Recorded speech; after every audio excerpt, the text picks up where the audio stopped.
Apa yang engkau pikirkan, seperti itulah nanti engkau menjadi. Kalau kalian tiap hari mikirnya uang, terus ke situ kamu akan bergerak dan membentuk dirimu. Apa yang kamu rasakan, kamu akan tertarik ke situ.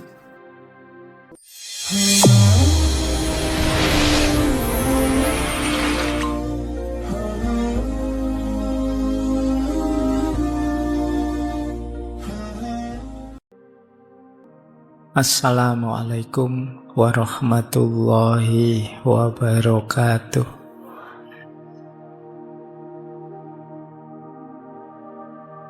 Bismillahirrahmanirrahim.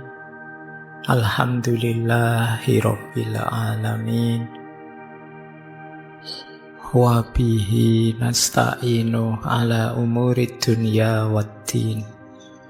Allahumma sholli wa sallim wa barik ala habibina wa syafi'ina sayyidina wa maulana Muhammadin wa ala alihi wa ashabihi wa man tabi'ahum bi ihsanin ila yaumiddin.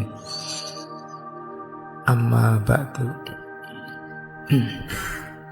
Bismillah. Mari kita nawaitu belajar.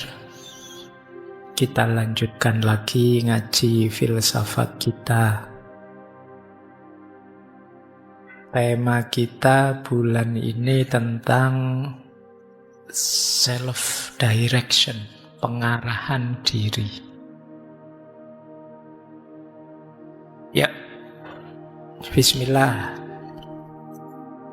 Kalau ini definisi ya, mindset itu semacam profil intelektual, profil berpikir kita. Jadi mindset itu sikap, keyakinan, asumsi yang mendasari cara pandang kita terhadap dunia dan diri kita. Ini namanya mindset. Setiap orang pasti punya mindset sendiri, punya struktur dan cara pandang sendiri. Jadi kalau ada orang bilang, ayolah berpikir yang rasional, ayolah berpikir yang kritis, sebenarnya sebelum itu ada asumsi-asumsi, ada pola-pola dasar. Yang ini nanti menjadi profil kita dalam memahami dan memutuskan sesuatu. Sama-sama mikirnya, kesimpulannya bisa beda. Kenapa? Mindsetnya berbeda. Jadi jangan dikira orang yang beda dengan kalian itu kalian merasa, saya sudah berpikir kok Pak, berarti mereka yang tidak mikir, tidak. Mereka mungkin saja sama-sama berpikir. Hanya saja mindsetnya berbeda.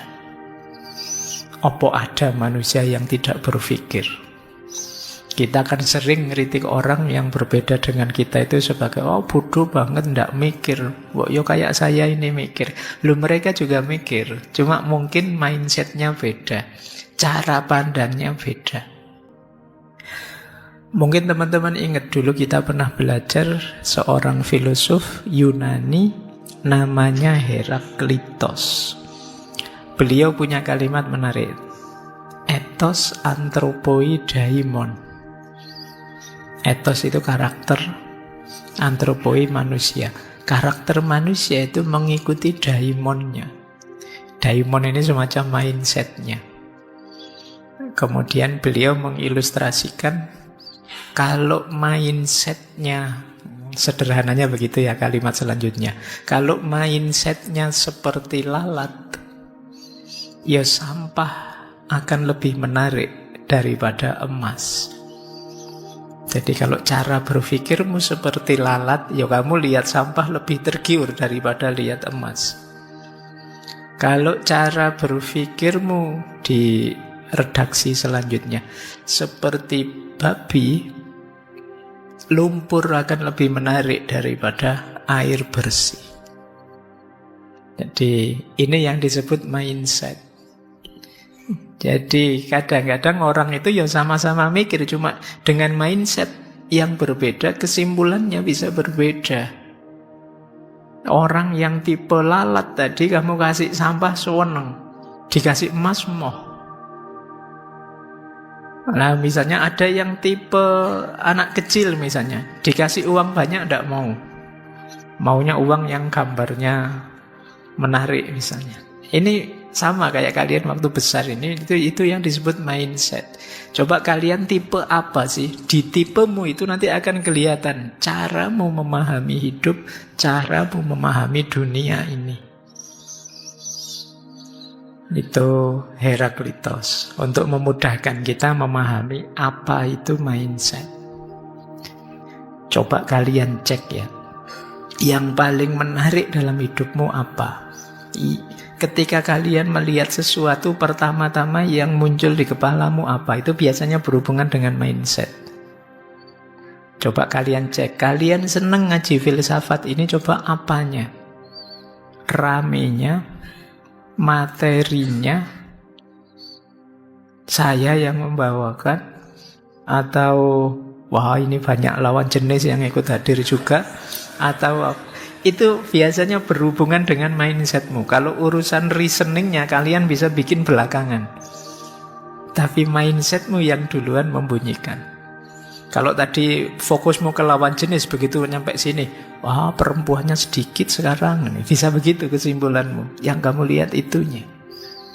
Atau kalau mindsetmu rame dan tidak rame, begitu ke sini, kok sedikit sekarang, tidak terlalu rame, terus kamu tidak tertarik lagi. Itu mindset. Ya nanti argumen bisa kamu bikin di belakang. Baik, jadi semoga sudah tergambar ya yang dimaksud mindset itu apa. Jadi struktur pikiran kita. Mindset mempengaruhi cara kita memandang, cara kita menghadapi tantangan, membuat keputusan, bereaksi terhadap keberhasilan atau kegagalan. Kalau gagal seperti apa, kalau sukses seperti apa, itu ya tergantung mindsetnya. Ada orang yang gagal sedikit saja merasa hidupnya hancur, ada orang yang gagal bolak-balik masih bisa bangkit lagi. Itu mindset. Jadi maka hidupmu sebenarnya banyak tergantung di mindset ini. Berhubungan dengan pertumbuhan kita, ketahanan kita, cara kita melihat sesuatu. Di situ saya sebut mindset itu berhubungan dengan titik pandang, cara pandang, dan sudut pandang kita. Titik pandang itu misalnya HP ini, saya lihat apanya? Oh cuma saya lihat casingnya saja, atau saya lihat LCD-nya saja, atau saya lihat harganya saja, atau ini namanya titik pandang. Kalau cara pandang, cara saya mendekati HP ini sebagai seorang pemakai, atau sebagai seorang penjual, atau sebagai seorang yang ingin disenangkan oleh HP ini, atau ini namanya cara pandang. Kalau sudut pandang, dari sisi mana kamu melihatnya? Nah, sudut pandang itu misalnya, kalau dari sisi saya, laptop ini warnanya biru, tapi dari sisi kalian, laptop ini warnanya hitam. Itu namanya beda sudut pandang. Sama-sama lihat laptop ini sih. Dari ngaji yang banyak lihat laptopnya, cuma yang dilihat dari sudut pandang kalian dia hitam, dari sudut pandang saya dia biru. Kadang-kadang kita sering rame, gegeran hanya gara-gara ini. Beda sudut pandang. Jadi saya lihat sendiri warnanya biru, hakul yakin biru. Terus yang sana bilang, loh saya juga lihat sendiri, hakul yakin hitam. Sama-sama hakul yakin melihat sendiri, ngalami sendiri, tapi bisa berbeda. Kenapa? Sudut pandangnya beda. Kadang-kadang diskusi yang rame sampai hampir tawuran itu mungkin beda sudut pandang, beda titik pandang, dan beda cara pandang saja. Jadi mindsetnya ternyata orang beda-beda. Nah, itu pentingnya ya. Di antara nanti kita mengenali diri kita, coba kita cek kita itu orang yang cara mikirnya seperti apa. Cara menanggapi persoalan bagaimana. Cara menyikapi kalau saya senang atau saya sedih bagaimana. Ini kita nanti bisa tahu. Oh, saya orang yang mindsetnya seperti ini. Kan di medsos itu kan bertaburan, kadang-kadang kan orang nuduh orang, oh, kamu dikit-dikit agama. Ya mungkin dia mindsetnya beda dengan kita yang dikit-dikit uang misalnya. Sama-sama dikit-dikit. Kalimat dikit-dikit itu menunjukkan ada pola. Jadi ada struktur. Kita nuduh orang lain sebenarnya kita juga punya. Baik, kita lanjutkan. Nah, mindset inilah nanti yang membentuk dunia kita dan pengalaman kita. Indonesia ini penuh harapan, opo Indonesia ini sebentar lagi hancur, itu banyak tergantung mindset kita. Jadi perdebatan macam-macam di medsos itu biasanya tergantung mindsetnya masing-masing. Ini yang mungkin penting ya hari ini kita sadari bahwa oh ternyata memang orang itu bisa beda-beda. Baik, nanti kita lihat jenis-jenisnya mindset apa saja, pattern pola-polanya apa saja, cara membentuknya bagaimana di akhir-akhir ya. Kita lanjutkan. Ada beberapa quotes dulu untuk menegaskan di mana pentingnya struktur berpikir yang kita kenal sebagai mindset tadi. Saya awali dari quotes ini dulu pernah kita kutip. Kalau tidak salah ya, saya lupa di sesi apa. Jadi, what you think, you become. What you feel, you attract. What you imagine, you create. Dari Buddha. Apa yang engkau pikirkan, seperti itulah nanti engkau menjadi. Kalau kalian tiap hari mikirnya uang, terus ke situ kamu akan bergerak dan membentuk dirimu. Kalau tiap hari kamu mikir pacar terus, ya ke situ juga kamu membentuk dirimu. Akhirnya tiap hari dandan, tiap hari pamer, tiap hari selfie, di filter biar dipuji dan lain sebagainya, karena fokusmu ke situ. What you think, you become. Kemudian what you feel, you attract.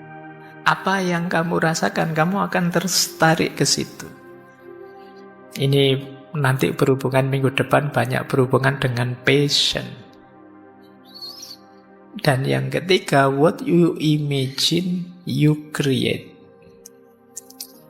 Apa yang engkau bayangkan, itulah nanti yang mendorongmu berkreativitas. Kalian membayangkan, enak ya kalau ngaji itu duduk sih tapi ada sendenannya, terus muncul ide, wah gimana kalau kursi yang bisa, akhirnya muncul kursi seperti ini, ada sendenannya, ada itunya. Ini kan awalnya imajinasi. Laptop ini awalnya hasil imajinasi, HP ini awalnya hasil imajinasi, mikrofon hasil imajinasi. Jadi apa yang ada di imajinasi kita, disitulah kreativitas akan hidup. Jadi pikiran, perasaan, dan imajinasi akan jadi kuncinya hidup kita. Baik, ini untuk menegaskan dulu ya betapa pentingnya mindset, struktur nalar berpikir kita. Hadis qudsi ini mungkin sering kalian dengar. Ana inda dhonni abdi bi falyadhunna bi masya'a. Aku sesuai persangkaan hambaku kepadaku, maka silahkan mereka dengan anggapannya masing-masing sesuai yang diinginkan tentang aku. Ini Allah. Jadi ternyata Allah juga menunjukkan bahwa kita ini punya kuasa untuk menabur anggapan. Kalau di syarah-syarahnya hadis sih, kalau kalian menganggap Allah itu maha pengampun, ya akan diampuni dosa-dosamu. Sebaliknya kalau kalian, enggak, saya wis neraka, saya ini, ya inda dzanni abdi. Kamu nganggapnya begitu, ya itu yang terjadi. Wah, saya ini sudah rusak, Pak, sudah hancur, Pak, sudah tidak ada celah lagi saya bisa bahagia. Ya itulah yang terjadi. Wong kamu sendiri minta begitu. Apa tidak bisa Allah dari kamu sangat bawah jadi sangat tinggi? Bisa, cuma kamu sendiri mintanya begitu. Kamu sendiri merasa, Pak, saya tidak pantas, Pak, terlalu tinggi, saya tidak mungkin, Pak, bisa sukses. Nah, kamu sendiri mindsetnya begitu. Sama seperti lalat tadi. Meskipun Allah ngasih emas yang berharga luar biasa, tetap kamu milih sampah. Kenapa? Mindsetmu. Makanya ya monggo saja, kata Allah, manusia punya karakter, oleh Allah dianugerahi keistimewaan bisa milih, mukhayyar. Kalian itu mau sangat patuh bisa, mau ingkar juga bisa.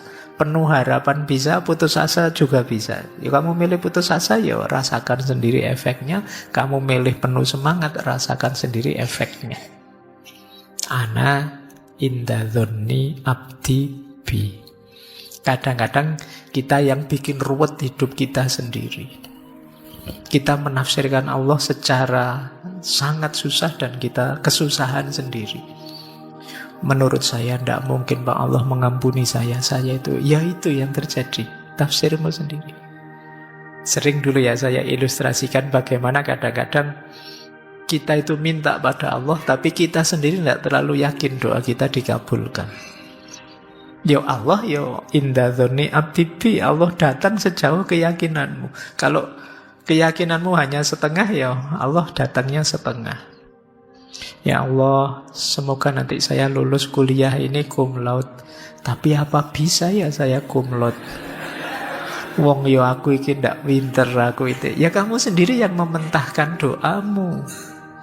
Semoga saya nanti kaya raya, punya istri cantik, punya jabatan tinggi, punya mobil banyak, punya rumah banyak. Terus kamu mikir sendiri, tapi aku kuliah UIN, bisa ndak ya kaya raya, bisa ndak ya dapat karir gitu. Kamu sendiri yang mementahkan doamu. Ya Allah, ana inda dzanni abdi bi. Kalau yakinmu setengah, ya Allah datangnya setengah. Kalau kamu yakinmu tinggal 1/4, ya jadi 1/4. Makanya kadang-kadang ada yang tanya, Pak, para kiai, para ulama itu kalau berdoa kok ampuh ya, Pak? Ya karena mereka keyakinannya mungkin 100%. Kadang-kadang doa simpel-simpel saja ya. Zaman dulu bahkan para wali songo itu ya kadang pakai bahasa Jawa, tidak harus pakai bahasa Arab, dan dikabulkan oleh Allah. Kenapa? Kemantapan hatinya. Kita yang lebih sering ragu.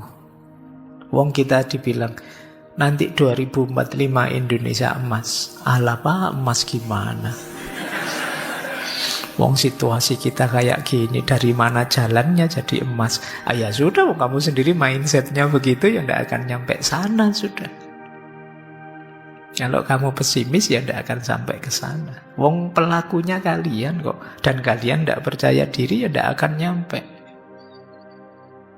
Nah, itu yang dimaksud ya, ana inda dzanni abdi bi. Ternyata ini mindset, cara berpikir kita. Baik, kita lanjutkan.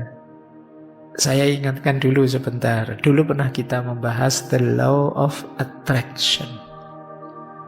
Ternyata tidak hanya kita yang secara positif menyesuaikan dengan sekeliling. Kalau di the law of attraction kan bahkan alam semesta pun akan mengikuti apa yang kita pikirkan. Itu kan rumus pokoknya the law of attraction itu. Apa yang engkau pikirkan, itulah yang engkau dapatkan. Pikiranmu menentukan bagaimana engkau hidup. Pikiran yang negatif menghasilkan hidup yang negatif, pikiran yang positif menghasilkan hidup yang positif.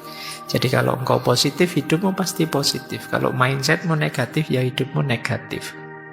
Apa yang kau pikirkan itu yang kau dapatkan.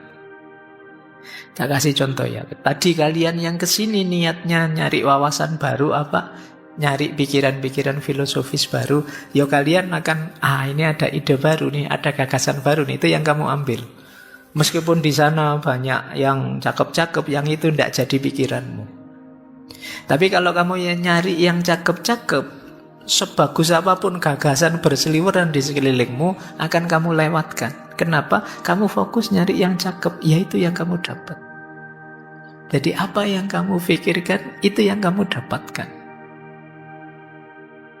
Loh, yang lain kan juga ada. Ya, yang lain ada, tapi kan tidak jadi perhatianmu. Misalnya ya, kamu nyari HP-mu hilang, ketelengsut di ruangan ini. Itu kan ada apa saja, selain HP kan tidak jadi perhatianmu. Yang jadi perhatianmu ya HP-nya saja. Ada kopinya temenmu, ada temenmu garuk-garuk, ada temenmu menguap, ada temenmu selonjor. Itu kan peduli amat. Kamu hanya nyari HP-mu. Jadi apa yang kamu pikirkan, yaitu yang kamu dapatkan. Itu sederhananya the law of attraction. Jadi kalau hidupmu kok rasanya berat, jangan-jangan kamu sendiri yang membuatnya berat. Kok rasanya susah, jangan-jangan kita sendiri yang bikin rumit, bikin ruwet. Seperti dulu kata-kata Konfusius itu, manusia adalah makhluk yang membuat segala yang sederhana jadi rumit. Sekedar nyari warung saja untuk makan itu bisa diskusi panjang. Di sini ya, Anda enak sambil jalan. Sini aja yuk, nanti dulu siapa tahu ada. Terus akhirnya ndak makan-makan. Terus kadang, wah tadi lebih enak, ya terlanjur sampai sini kok. Terus itu kadang kita bikin ruwet hal yang simple. Nah, ayo kita mulai latihan sekarang. Tadi seperti judul materi malam hari ini, mindset kita, ayo kita tata. Karena akan jadi kunci keberhasilan maupun kebahagiaan kita. Saya awali dari kategori yang sering sekali disebut orang. Ada positive mindset, ada negative mindset. Apa positive mindset itu? Positive mindset itu satu sikap mental yang fokus pada kebaikan. Jadi dia selalu positif menghadapi situasi apapun. Selalu optimis dan yakin meskipun ada banyak masalah, kita mampu kok menyelesaikannya. Ini namanya positive mindset. Jadi cara pandang terhadap hidup yang serba positif. Yang dilihat positif, apapun itu ya dilihat sisi positifnya, kemudian optimis, kemudian percaya diri bisa menyelesaikan apapun tantangan hidup. Ini orang yang punya positive mindset.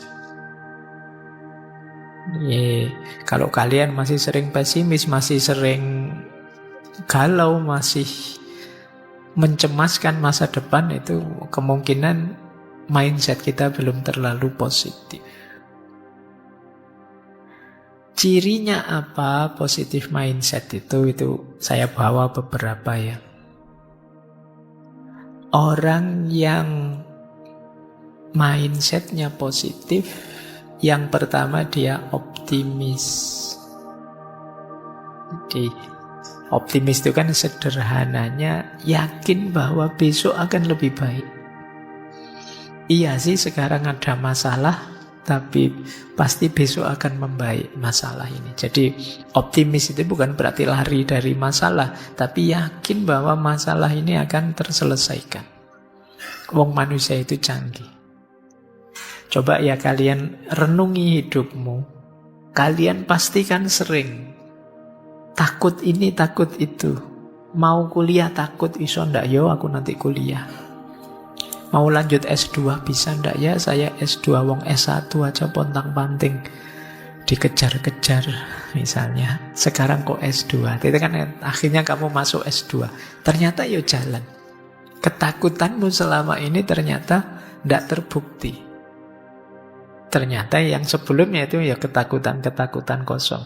Ini kan namanya kamu tidak optimis sebelumnya. Padahal kalau kamu optimis, mungkin yang kalian rasakan sama, tapi kamu nyaman terus, enak terus sejak awal. Jadi ya optimis tidak jaminan kemudian semuanya beres, tapi dengan punya mindset yang optimis, hidupmu lebih gembira, lebih ceria. Kan ada orang itu yang pikirannya serba negatif, tidak bisa optimis. Temennya bergurau tertawa, jangan banyak tertawa, hatimu akan jadi keras. Kalau hatimu keras, maka kamu ya. Jadi hidup ini rasanya beban sekali, berat sekali. Seolah-olah Allah itu ngasih kita beban saja dalam hidup. Kita ndak boleh gembira, ndak boleh senang, ndak boleh tertawa-tawa. Jadi ini yang saya sebut mindsetnya pesimis. Perilaku-perilaku yang gampang menyeret kita dalam situasi putus asa kalau kita ndak optimis. Ini ciri pertama. Ciri kedua, resiliensinya tinggi. Orang mindset daya resiliensi itu daya untuk bangkit kembali. Meskipun jatuh, berdiri lagi. Gagal ya, bangkit lagi. Itu daya resiliensinya tinggi. Ya, resiliensi itu kadang digambarkan ada bouncing out, ada bouncing back, ada metamorfosis. Bouncing out itu misalnya kalian hidup di tengah situasi yang pahit sekali, di tengah situasi yang tidak mungkin, tapi tetap kalian bisa tumbuh hebat. Ini namanya kalian bisa bouncing out, bisa keluar, masih bisa. Temenmu ngaco semua, tapi di tengah teman-teman yang ngaco saya masih bisa beres. Itu daya resiliensimu tinggi. Jadi yang pertama ada bouncing back. Kalau bouncing back itu ya tadi, jatuh, bangkit lagi, jatuh, bangkit lagi. Semester lalu dapat nilai E, diulang, dapat E lagi, diulang lagi, dapat E lagi. Enggak apa-apa. Dosenmu sampai capek, tapi kamu bangga. Saya Pak, resiliensinya tinggi Pak. Saya hebat Pak, saya tangguh saya Pak. Nah, itu resiliensi, jatuh, bangun lagi, jatuh, bangun lagi. Yang ketiga metamorfosis. Metamorfosis itu setelah mengalami kepahitan sedemikian rupa, kita tampil kembali dalam bentuk yang lebih indah. Nah ini resiliensi. Nah orang berpikir positif itu daya resiliennya tinggi. Tidak gampang mati kalau main. Tidak gampang jatuh, tidak gampang kalah. Jadi mungkin yang lain hebat, tapi kita tangguh. Jadi tangguh itu kadang-kadang kita jatuh juga, kadang-kadang kita terjungkal juga, kadang-kadang kita kalah juga. Tapi bukan alasan untuk kita berhenti. Lanjut, bangkit terus. Nah ini yang disebut resilient. Kemudian bersyukur. Orang yang mindsetnya positif itu pasti banyak syukurnya. Karena dia melihat sekelilingnya banyak anugerah-anugerah. Banyak hal-hal yang positif. Kebalikannya nanti orang negatif mindset lebih melihat sisi negatifnya. Nah, orang yang lebih banyak melihat hal yang positifnya itu kan jatuhnya banyak bersyukur. Alhamdulillah. Jadi misalnya kalian melakukan ini itu, ada kurangnya ini, ada kurangnya itu, tapi kan pasti tidak 100% berkurang. Mesti ada bagian tertentu yang positif, bagian tertentu yang enak. Nah itu yang dilihat sehingga membuat kita bersyukur. Saya pernah ngalami itu ya zaman mahasiswa dulu. Naik bis sama bisnya dioper-oper sampai 4 kali. Oh, itu kan jengkelnya luar biasa. Tapi orang sebelah saya dengan santainya dia bilang, enak ya mas, bisa ngalami macam-macam bis.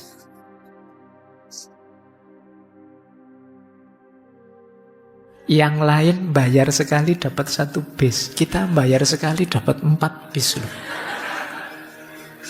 Oh, itu kan yang lain misuh-misuh, dia alhamdulillah bisa dapat 4. Nah, jadi dari pengalaman sepahit itu masih bisa bersyukur. Ini positive mindset. Jadi ya kan kalau dalam agama rumusnya siapa banyak bersyukur akan ditambah terus. Kita sering begitu, seperti saya bilang tadi ya, kita sering lebih mengambil sudut pahitnya. Padahal bisa kok dimaknai positif. Peristiwa tadi misalnya kayak naik bis tadi kan sesuatu yang kita tidak bisa mengelakkan itu. Ya terpaksa kita terima, wong kita inferior di hadapan kernet dan supirnya. Nah, mau tidak mau kan kita terima. Bedanya yang negatif mindset, dia dengan kegalauan dan kemarahan yang luar biasa. Tapi yang positif mindset, dia gembira dan bersyukur. Momennya sama. Itu bedanya orang positif dan negatif. Ayolah kalau kalian bisa latihan seperti ini, kalian akan lebih bahagia. Ya memang ada masalah. Siapa sih yang orang hidupnya tidak ada masalah? Semuanya ada masalah. Kalian boleh tunjuk siapapun orangnya, manusianya, pasti ada masalah. Tapi ada orang yang membahasakan masalah itu sebagai kekalahan dirinya, ada yang membahasakan masalah itu sebagai tantangan untuk ditaklukkan. Makanya bahasakan itu sebagai tantangan. Kalau tantangan kan bukan berarti kamu kalah, wong ini masih belum, masih harus saya jawab, saya selesaikan. Tapi kalau kamu maknai sebagai kekalahan, ya kamu selesai. Kamu mandek. Baik, setelah rasa syukur ada percaya diri.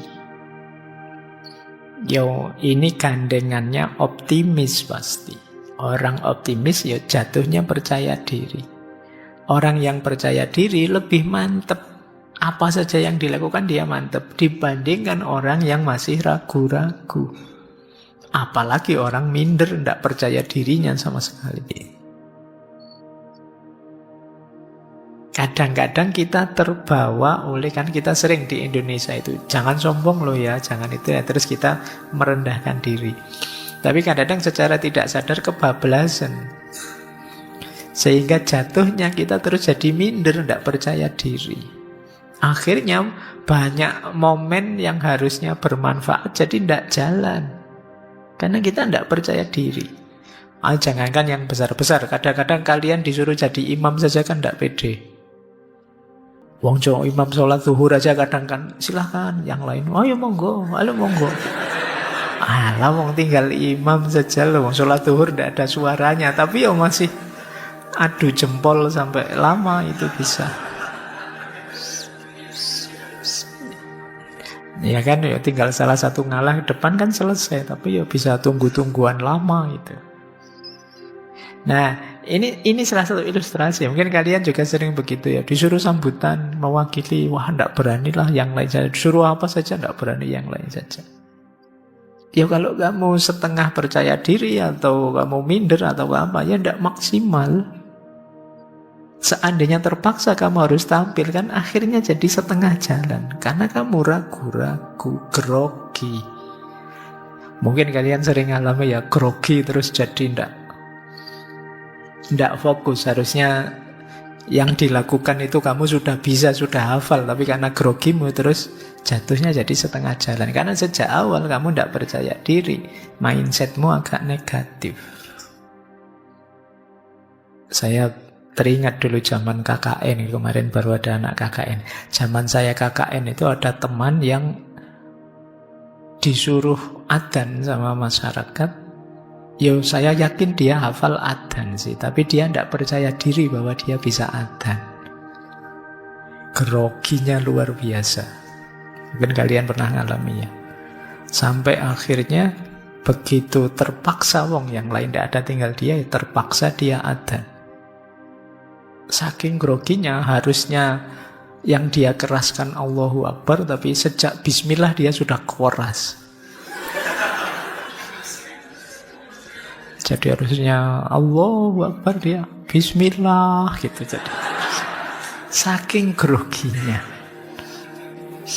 jadi pikirannya sudah kemana-mana, itu kan fokusnya pasti. Itu tadi dia kurang percaya diri. Karena dalam bayangannya, nanti kalau keliru gimana, nanti kalau tidak enak gimana, nanti kalau tidak cocok dengan maunya masyarakat gimana. Itu kan yang menghantuimu. Sampai hal sepele yang harusnya kalian lancar saja, biasa saja, terus jadi grogi, terus jadi tidak maksimal. Nah ini jadi pelajaran hidup kita ya kadang-kadang. Karena itu sih, dalam banyak hal kita memang harus bersikap percaya diri sajalah, bisa kok. Itu akan lebih membantu. Lanjut. Fokus pada solusi bukan masalah. Kenapa fokus pada solusi? Ya biar kita lebih produktif, bukan meratapi masalah. Banyak orang yang begitu ada masalah, bulet di masalah. Jadi Pak, saya masalah ini, kemana-mana meratapi masalahnya. Ini namanya fokus pada masalah. Ayo fokus pada solusi. Kira-kira kalau masalahnya begini, jalan keluarnya seperti apa? Nggak nyampe Pak, ya minta tolong teman. Mungkin ada yang bisa bantu jalan keluarnya gimana. Teman-teman juga nggak tahu Pak. Ya mungkin yang lebih pinter, ustadz, kiai, ulama atau siapa. Masih buntu juga, ya sudah pasrahkan sama Allah. Jadi cuma kadang-kadang kita terlalu banyak meratapi masalahnya, merenungi masalahnya, bukan fokus pada mencari solusinya. Ada banyak momen yang kita itu terlalu banyak membahas masalahnya, diulang-ulang terus. Iya, semua orang tahu ada masalah itu. Solusinya sekarang bagaimana? Tapi kadang-kadang ya termasuk algoritmanya medsos itu kan sering itu mengulang-ulang fokus masalah. Jadi akhirnya tambah panas, tambah panas, tambah panas, tambah ada solusinya. Lanjut. Terus positive mindset itu tumbuh dan belajar. Iya, kita sekarang banyak kekurangan. Ada banyak hal yang kita tidak mampu, maka kita siap belajar dan tumbuh semakin baik, semakin baik. Saya akui saya tidak bisa adzan, tidak bisa qiraah misalnya. Tapi saya bisa belajar adzan, belajar qiraah. Besok insya Allah saya bisa, minggu depan insya Allah saya bisa. Ini namanya positive mindset. Banyak orang yang begitu sadar saya tidak bisa, terus padam dia. Merasa dirinya lemah, merasa dirinya hina, merasa dirinya rendah. Nah, itu berarti ya dia tidak positif mindsetnya. Jadi mindset positif itu menerima bahwa ada yang kurang. Saya belum maksimal, saya belum istimewa. Tapi setelah ini saya akan belajar untuk jadi lebih baik, lebih bagus, lebih istimewa. Dan terakhir, positive mindset itu mindfulness. Sederhananya mindfulness itu kita bisa menikmati momen demi momen hidup. Jadi kita bisa asik dengan hidup kita. Itu nanti yang membawa pada syukur. Alhamdulillah ya Allah, kan paling minimal seruat apapun hidup kita, alhamdulillah ya Allah masih diberi sehat, masih diberi hidup. Kalau sudah mati Pak, ya sudah selesai, kan gitu aja. Sepanjang kita masih hidup, pasti masih ada dan banyak hal yang bisa kita syukuri, yang bisa kita nikmati. Ayo kita nikmati. Jadi jangan mikir yang negatif terus. Inilah cirinya positive mindset.